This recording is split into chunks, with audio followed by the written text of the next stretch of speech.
여러분을 사랑하십니다. 안녕하세요. 변부장에게 물어봐 TV의 변부장입니다. 변부장에게 물어봐 TV는 보험 채널로 보험에 대한 여러가지 정보나 지식을 올려드리고 있습니다. 저희 채널 아직 모르시는 분이 계시다면 여러분이 보시는 화면 오른쪽 맨 밑에 구독이라고 써있는 글자를 한번 눌러주시면 구독이 되시고요.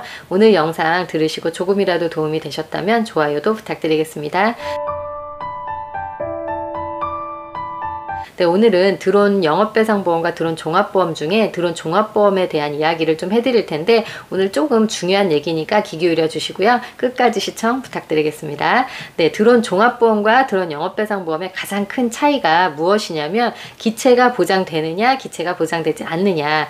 드론 종합보험은 기체가 보장이 되고 드론 영업배상보험은 대인 대물만 즉 배상책임보험만 보장이 된다. 이제 그런 차이를 가지고 있습니다. 물론 이 차이가 있기 때문에 가입시 필요사항도 좀 다른데요. 가입시 필요사항 중에 가장 큰 차이라고 한다면 이제 드론 종합보험 같은 경우 기체특약이 들어가기 때문에 기체를 운전하는 이 조종사의 기본 정보와 자격증 또는 수료증을 제출하게 되어 있으십니다. 네, 그래서 제가 가입을 안내를 할 때 이제 필요사항들을 쭉 안내를 해드리는데요. 그래서 이제 조종사들의 이제 한 분이실 때도 있지만 여러 분이실 때가 대부분이시더라고요. 그래서 뭐 두세 분이 이제 기본적으로 있으신데 이분들의 기본 정보와 그다음에 자격증 또는 수료증을 받아서 서류 심사를 통과하신 후에 이제 가입을 안내를 해드리면서 반드시 제가 안내를 해드리는 내용 중에 무엇이 있냐면요. 바로 오늘의 이제 영상의 키포인트가 되겠습니다.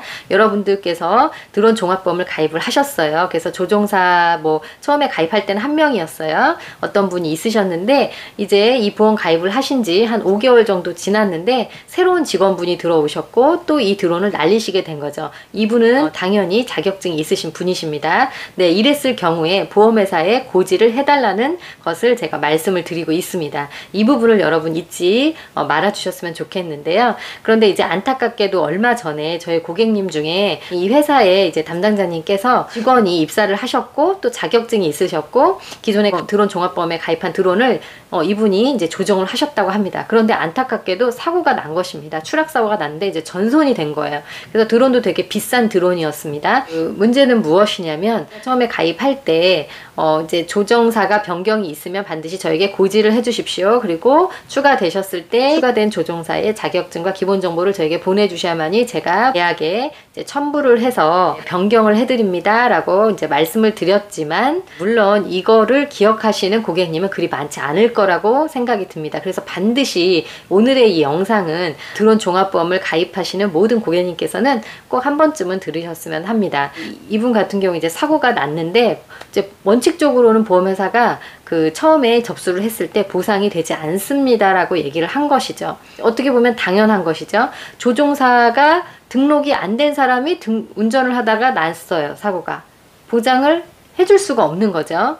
네, 그런데 드론 보험의 피보험자의 개념이라는 것은 기본적으로는 예를 들면 이제 드론 종합보험이든 드론 영업배상 보험이든 개인은 가입할 수 없습니다. 회사가 피보험자가 돼야 되는 것이죠. 그래서 어느 회사의 직원이 뭐 대표님이든 직원분이시든 단기 계약을 한 프리랜서든 어쨌든 간에 이 회사에 소속된 사람, 급여를 받는 분, 이분이 날렸을 때 난 사고를 보상을 해주죠. 그런데 거기에서 좀 더 깊게 들어가서 드론 종합보험은 조종사 자격증 또는 수료증이 있어야 되는 것입니다. 특히나 고지를 하게 되어 있습니다. 추가로 조종사가 생겼을 경우에는 설계사에게 서류를 보내서 이 설계사가 본사 그 계약 사항에 뭐 EDMS라고 하는데요. 이 파일을 첨부를 해야 됩니다. 네. 이 과정 뭐 보험 설계사도 어려운데 고객분들은 당연히 더 어렵고 모르실 수 있습니다. 아무리 설계사가 한두 번 얘기를 했다고 해도 기억하기는 쉽지 않은 내용이죠. 네, 그래서 이제 저희 고객님 같은 경우도 그것을 까맣게 잊고 직원이 새로 들어오셔서 조정을 하고 나서 추락이 되고 나서야 이제 저에게 이러이러한 경우에 보상이 됩니까? 라고 저에게 문의를 해주셨는데 원칙적으로는 되지 않습니다.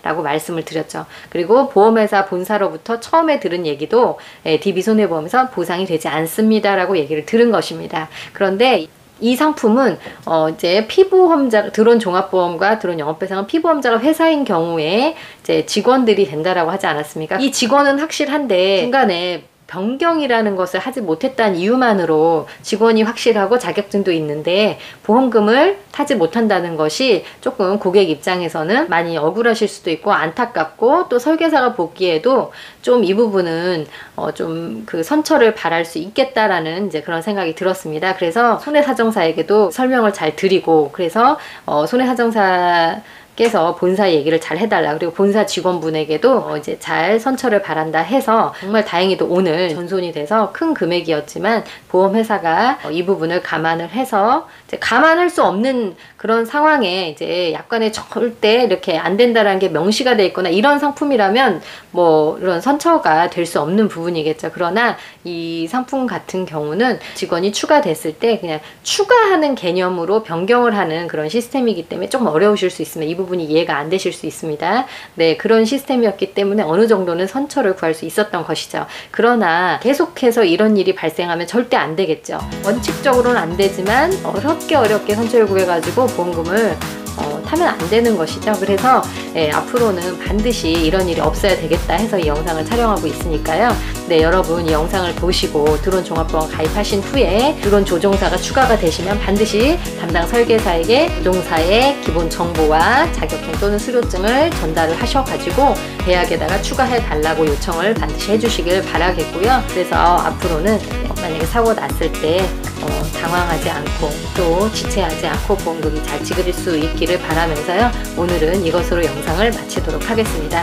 네, 그러면 저희는 또 다음 시간에 또 뵐게요. 안녕히 계세요.